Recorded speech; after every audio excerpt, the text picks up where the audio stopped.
Ny joro vahaolana ny filo Andry Rajoelina manaiky ny fanampahany CES ary vonina ny amindra fahefana amin'ny filoham-pirenena lany manaraka io. Ahoana ny hevitry ny olon-tsotra ho hitantsika ato anatin'ny vaovao. Ny zaridaina Nandohalo Ainantananarivo ny nampiasa azy ny aona tamin'ireo mpankafy ity toeran'ity izahay. Manoloana ny fiakatry ny hafanana ankehitriny, inona ny fitandreman'ireo mpanao fanatanjahantena. Any Liban, 270 raha kely indrindra no maty, indroa nipoaka ny bomba tany Tripoli.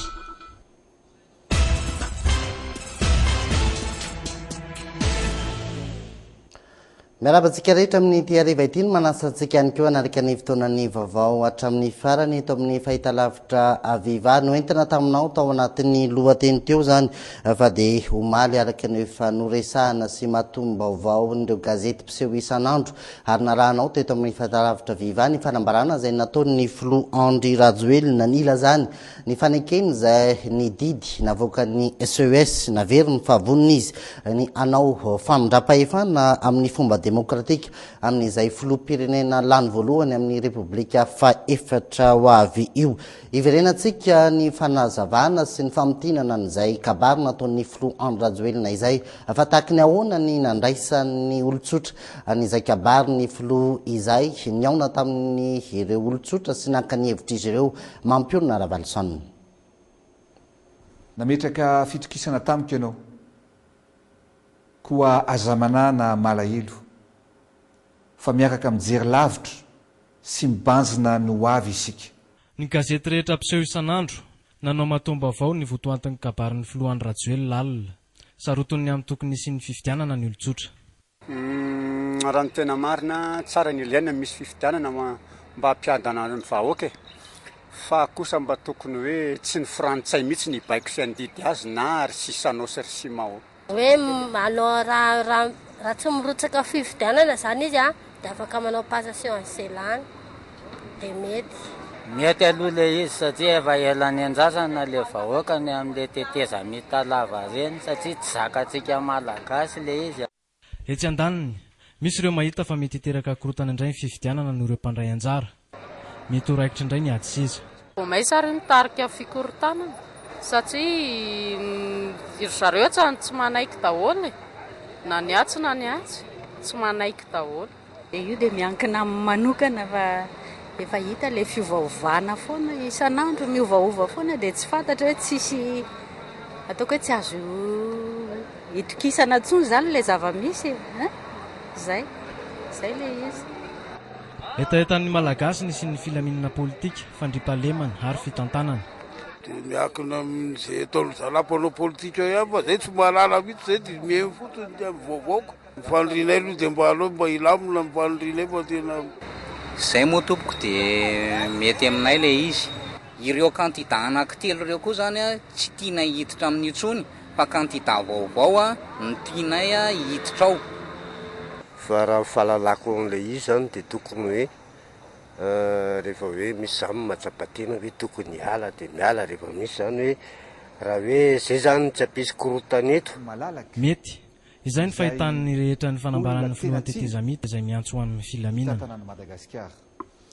Izay ny mikasika ny hevitry ny olon-tsotra fa iverenantsika ny famotinana ny kabarin'ny filoha Andry Rajoelina omaly iny. Ny filoha izay nampiseho indray ny maha olom-panjaka anazy manoloana ny olana izay sedray ny firenena amin'izao fotoana izao. Mamitana izay mambahoaka fetrany any.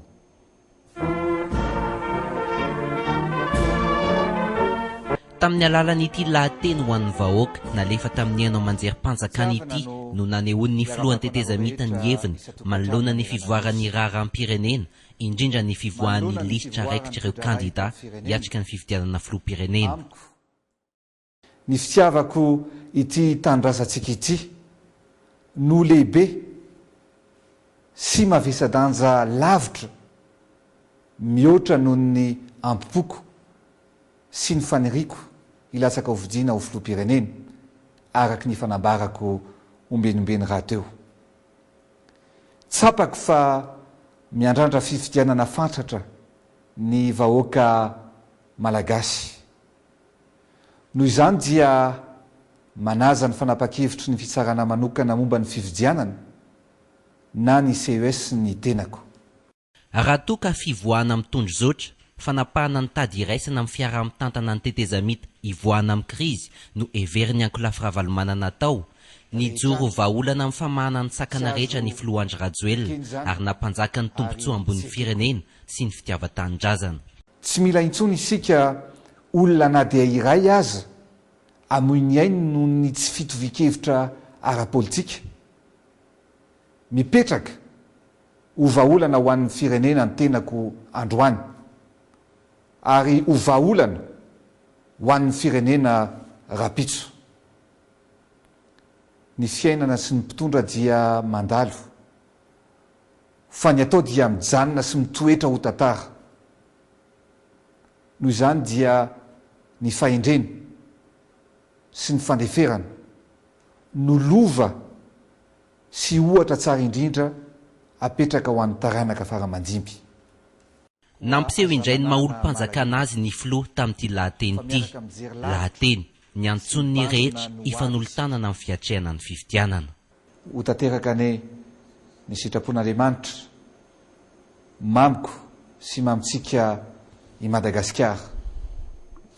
Zay ny mikasika ny kabary fa malahelo zareo parlementaire avy amin'ny antoko TGB fa tsy latsaka ho fidina amin'ny fifidianana ny filoham-pirenena ny filohan'ny tetezamita na izany azy dia mitraka izy ireo noho ny fahitan'izy ireo ny fandavatena ny filoha izay nanao ny fanambarana alina iny pirofy ireny fa tsy seza ny tadiaviny raha ny fanambarana izay nataon'ny mpikambana avy amin'ny kongresin'ny tetezamita ny narahantany irina tamin'ity androany ity. Mampiona Ravalson no niresaka taminy.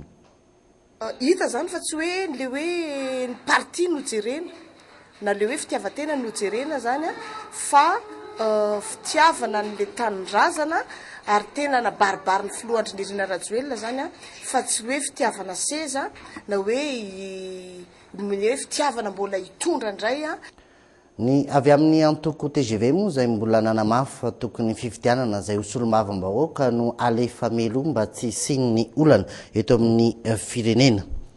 Ajanontsika eo ny lafin'ny politika fa hidirantsika ny tontolon'ny fizahantany. Zava-dehibe ho an'ireo rehetra misehatra amin'izany tontolon'ny fizahantany izany ny miazo na ny maha-izy azy tahaka ireo toerana eny amin'ny faritra ambony Antananarivo iny, toerana mahavantana ireo mpizahantany ary tsy azo hidivirana mihitsy ho an'ireo mpitaridalana ny mitondra sy mitarika ireo mpizahantany ireo eny amin'ny toerana faritra avo Antananarivo iny. Aina Muriel no nanao ny fanadihadiana. Sahirana ihany Jarmila niakatra ny tanàna ambony Antananarivo. Tapa-bolana no hijanonany eto Antananarivo, Rusianina izy. Amin'ny internet no nahitako ireo toerana rehetra ireo. Nisany koa ny torohevitra nomen'ireo namako hoe fanandalo taty. Nahafahako nahafantatra ny toerana tsara sy ny ratsy. Nampiasa Google Map ihany koa nahafahako nahita ny lalana andehanana. I can choose. There is a Google Map, so I can see the way. Nanderery izy tsy nila mpanory lalana. Google Map no nampiasainy nahatongavany tety. Tsy azo hidivirana ny fandehanana ety amin'ny tanàna ambony Antananarivo ho an'ny mpizahantany. No, there is not so much difference, but of course when I'm... Tsy dia misy fahasamihafana loatra ny sary hitako tamin'ny internet sy izao hitako izao. Mahafinaritra kosa ny mandeha irery. Afa mihitsy ny mahita ny toerana ary mahita izany amin'ny tena izy. Toy izay mionona amin'ny sary amin'ny internet. Just look at the pictures. Mpanory lalana kosa i Jani, Antananarivo ihany no faritra iasany. Ho azy, ilaina ny fitazonana ny endriky ny tanàna ambony, isariana misimisy kokoa hatrany ny mpizahantany. Mpitsidika vahiny aloha zany rehefa tonga ety ry zareo dia zavatra mahasarika voalohany zany ny firafitry le tanàna. Ny betsaka ny tranainy mampiseho an'le endriny taloha fa reny zany mila tokony avozana foana zany reny karakaraina kolokoloana mba hitasomana foana zany le mahatsara an'le tanàna mihitsy zany. Ny rovany Manjakamiadana, ny lapanandafy avaratra, tsy ireo ihany no mahatanana miavaka amin'ny tanàna ambony Antananarivo. Ny fahaizana mitrandraka sy mitandro ny endrik'ity tanàna ity no ahatonga azy hatrany ho isan'ireo tsy azo hiodivirana ho an'ny mpizahantany mandalo eto amintsika. ijanona eny amin'iny faritra avona Antananarivo iny sika sangiresaka kosa mikasika ny kanja nandoalo ity kanja nandoalo ity isan'ny kanja manatantara ary fitsidiany ireo mpizahatany ihany koa fa tsy ny mpizahatany avy any ivelany ihany fa ny mponina eto Antananarivo no mandray n'izany kanja nandoalo izany no toera fialamboly samy manana ny fomba ampiasany ny kanja nandoalo fa ny azo amezana azy ny hoe aina Antananarivo no ny ampiasa an'ity kanja nandoalo ity ny ao tamin'ireo mpankafy azy aina Muriel ihany. Ny zaridaina nandoalo isaka sabotsy mangingina tsy dia misy mikitaba loatra raha tsy hoe izy dimy rahalahy ireto.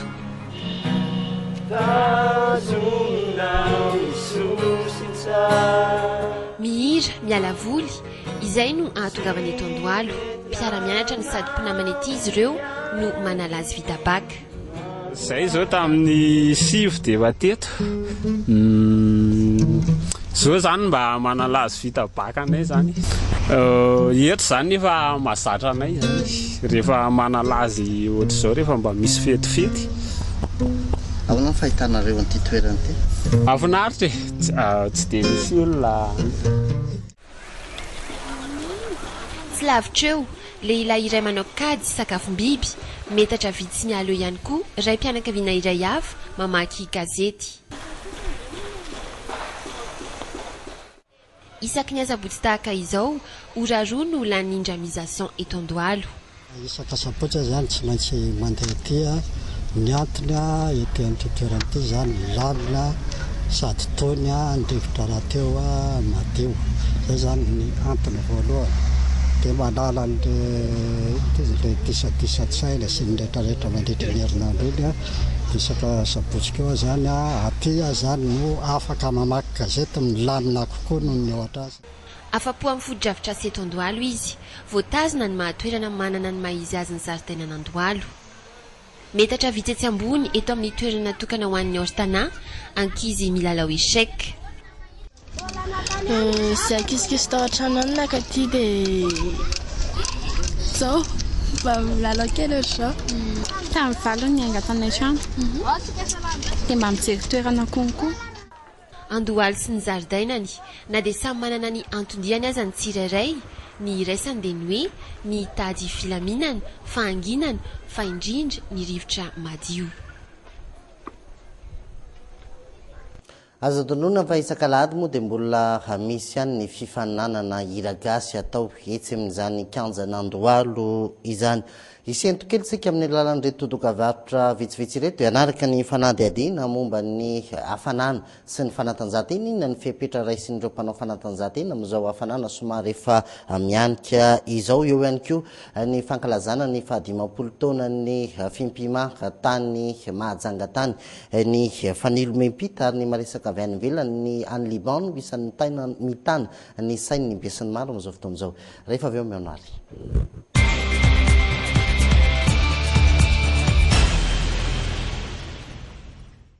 Natao suonao mi seda anzichiareggia si rubavao si affa mi seda I like it mi seda I love it mi seda mengi chiaro suonao si manam sala panzaka mi pati mi senta mengi chiaro sonzi natawan si chiare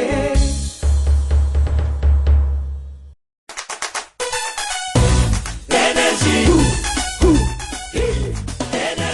le fille ti manazala sema piazza tuanti stiala aka masana mni pitapana marube sati matanza no timanimba materiela nanera sisana tuni eraba mandesi matanza ke mandese timanimba pitapana nanera sisi na tuni eraba maharite yundana pila pilan pandresi pile énergie R20 dimanjato ariary R6 ronjato ariary.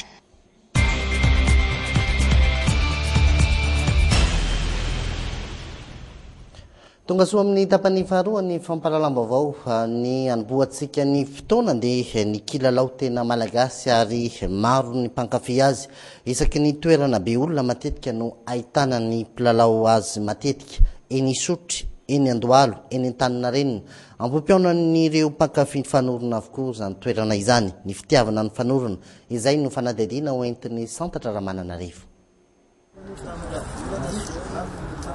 Raha vao manana fotoana malalaka iraha tsy manaiky dia efa eto amin'ny fanorona no mahavariana azy. Kilalao efa nankafiziny hatry ny ela. Mbola zaza izy dia efa nianatra sy nahay ny lalao fanorona. Fa inona ary ny tena nahatonga azy ity lalao ity?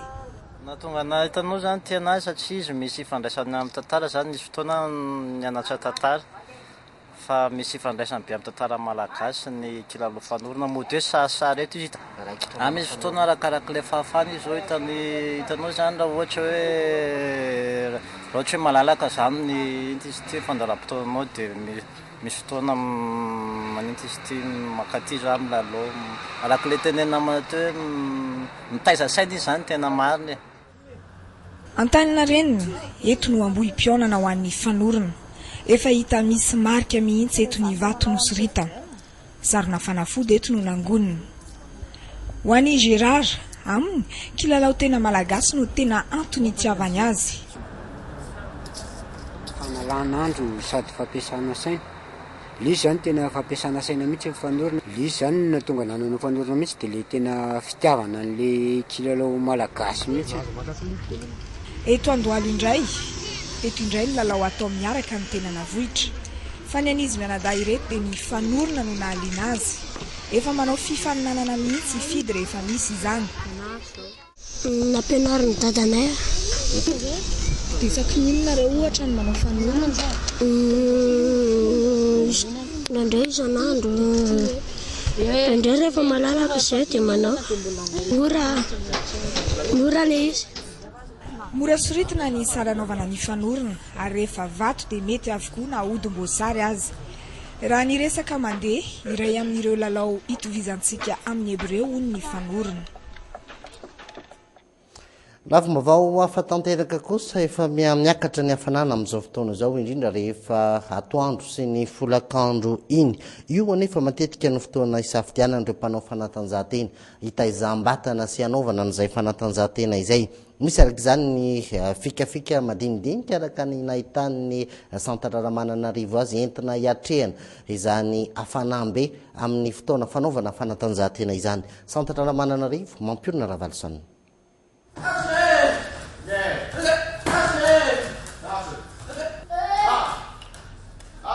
Ato amin'ny dojo-ny taekwondo mafana ato ny fanazarantena.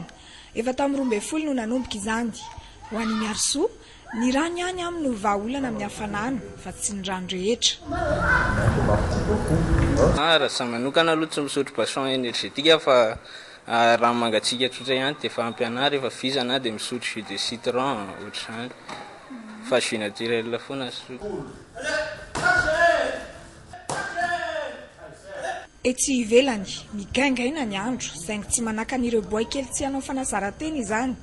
Mifantoka avokoa eto ny rehetra adino ny ainandro be na dia tsy misatroka aza. Avy notsofin'ny mpanazatra ny kiririka azakazaka isotro rano ny tena mamaika avy any an-trano efa mitondra ny rano ny tsirairay misakafo maivana mialohan'ny fanazarantena izay no fepetra raisy ny ireto mpilalao ireto. Ny fitiavana ny lalao no tena mampirisika ireto ankizy ireto. Milaminam-bary tsara alohan'ny handeha njaro malemilemy. Tsy manefika ve? Tsy dia atao be da be ilay izy ka mba tolérena. Somary mitondra rano zany dia atao besabesaka iny. Ny mpanazatra no efa manome toromarika ho an'ireo mpianatra baolina kitra indrindra eo amin'ny zavatra tokony ho tandremana rehefa mafana ny andro. Tena marina rehefa misy zavatra ataony dia tokony hoe tsy maintsy mitazona an'ilay règle des 3 heures zany hoe adiny 3 alohan'ny anaovana effort physique izy dia efa tokony misakafo mba ahafahany mandevina an'ilay sakafo mandrapatonga an'ilay fotoana anaovana an'ilay effort physique satria mandaro ny manevika izy na mety mandoa izy na ohatr'izany. Ho an'ny mpanao fanatanjahantena rehefa mafana tahaka izao no tena fotoana anaovana ny fanazarantena. mora mafana hoy ny ozatra ny hafanana tahaka izao ihany koa no tena mampiakatra ny fahatanjahany vatana. Lafim-baovao afa tanteraka kosa mankalaza ny fahadimampolo taona ny amin'ny tontona ity araka ny efa noentina ombenimbeny tato anatin'ny fampahalalam-baovao ny fikambana ny pikabary malagasy any Mahajanga amin'izao fotoana izao ny fanilo mempita izay manamarika izany fahadimampolo taona ny fimpima izany dibe namakivaky ny tanàna Amboeny no nanombohana ny fanamariana izay fahadimampolo taona izay ho an'ny Mahajanga nentina ny tetiny Boro atreny amin'ny commune Mahajanga ny fanilo mempita izay nainga tany amin'ny faritra Atsinanana Analanjolofo ary ny faritra Alotra Mangorona ahavitana 10 kilometatra maro isan'ny zava-dehibe ho amin'ny fanomezan-danja ny maha malagasy izao etsika ataon'ny fimpima mitety any Madagasikara izao taka izao no amtinany Anitra Andriambovonjy filohan'ny foibe pirenen'ny fimpima izany di vitan'ny fankalazana ny fahadimampolo taona ny fimpima izany. Na vita 570 kilometatra ny tetiny faritany Tomasina ny fanilo miampita. Taorinan'izay kosa dia nandalo tao Antananarivo na vita 570 kilometatra tamin'ny faritra Analamanga, Itasy ary Bongolava. Ankehitriny kosa dia tonga eto amin'ny faritany fimpima Mahajanga rehefa avy nandalo tao Maevatanana ary efa mahatratra 270 kilometatra izany no nitrinay ny hoe izay tiany tenindrazany tiany tanindrazany amin'izao fa 50 taona ny fimpima izao. Tena mery mandery zareo pikabary fa lafim-baovao afa tanteraka mihitsy atleta Nikoizana efa nibata amboara maro saingy nogedzainy ny rongony tao anatin'ny antonany maro ankehitriny efa afaka tanteraka ny lehilahy ny aona tamin'ny mpanao gazetinay mambaoka fetranainy ny fampizara sy ny fampiresaka ny amin'ny hoe inona no fiainan'izany lehilahy zany taloha tahaka ny ahoana ankehitriny inona no nahatonga azy ny foka izany zava-mahadomelona izany. Inona kay ny ao an-tsain'ny olona hoe mamindrongony zany ao anatiny rehefa mamo iny izy? Lasa mizaozao be zany ianao rehefa tena mamindrongony, lasa ohatrany hoe tsisy ohatrany ianao ny eto ambonin'ny tany, lasa ohatrany hoe ianao mafy be, ianao mahay be, ianao no lasa manaonao foana zany ny hafaran'le foana zava-mahadomelona. Hono sarotra ve ny miala amin'le izy tokoa aloha? Zany eritreritra hoe tsy ho afaka. De rehefa nandeha zany fotoana de leo an'le tenenina de nieritreritra no avy ny fiaina koa de niezaka zany hoe tsisy tsy vita ny saina zany rehefa atao zavatra tsotra izy de afaka zany tsy mifoka rongony tsony. Zany hoe ny saina ny tena mitondra an'io? Ny saina ny tena mitondra an'io. Raha mpitso amin'ny fitora sy faefany ao anatin'ny fandarana focus no anarahantsika manontolo izay resadresaka narahana teo izay miaraka amin'ireo fanadihadiana raha mpitso amin'ny fito ora sy faefany amin'ny maresaka avy any ivelany andro fisaonana ny androany any Liban omaly bomba roa no nifanesin'ny poka tany Tripoli mavesatra ny fahavoazana raha kely indrindra 12 no namoy ny ainy ary tsy latsaky ny 500 no naratra mafy mosquée sunnite roa no kendren'ireo nahavanondoza tamin'ity fipoahana ity atreto tsy mbola nisy nytony tena ho tomponantoka tamin'izao zava-mitranga tany Liban izao. Taorinan'ny iny dia nifanesy avy hatrany ny faneho-kevitry ny fianakaviam-be iraisam-pirenena taorinan'ny zava-nitranga ny fandimby nanameloka i Paris sy Washington ary mitovy feo amin'ny firenena mikambana tahaka izao ny ampahan'ny faneho-kevitra nataon'ny secrétaire général ny firenena mikambana Rematoa Ban Ki-moon. Ny mpikambana atao amin'ny filakevi-pilaminan'ny firenena mikambana dia miantso ny Libanais rehetra hitandro ny firaisan-kinam-pirenena manoloana ny fikasana na korotana ny filaminan'ity firenena ity. Notsimpian'izy ireo ny mahazava-dehibe ho an'ny Libanais rehetra mba hanajana ny foto-kevitra amin'ny tsy hitsabahana amin'ny raharaha Siriana.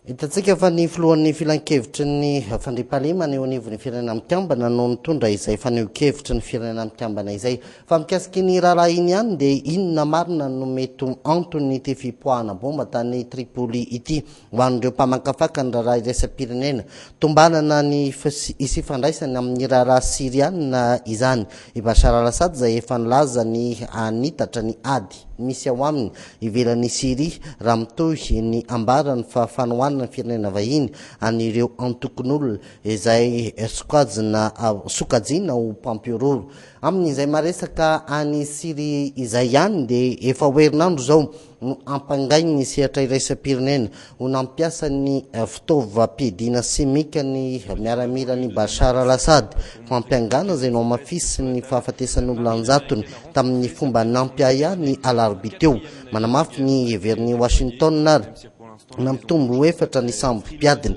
miantsona any amin'ny faridranomasiny Mediterane. Tapitra ny vaovaontsika tamin'ny tiariva ity ankasitrahana ny fanaranao zany hatramin'ny farany araka ny fanolazaiko teo dia rampitso amin'ny fitoro sy fehfa ny fitranena mambahoaka nanolotra ny fandarana focus amin'ny valora sy fehfany rehefa aveo kosa adinandre mampiatona no anolotra ny vaovao amin'ny fiteny frantsay mametraka ny mandrapisaka amintsika rehetra velomatoko.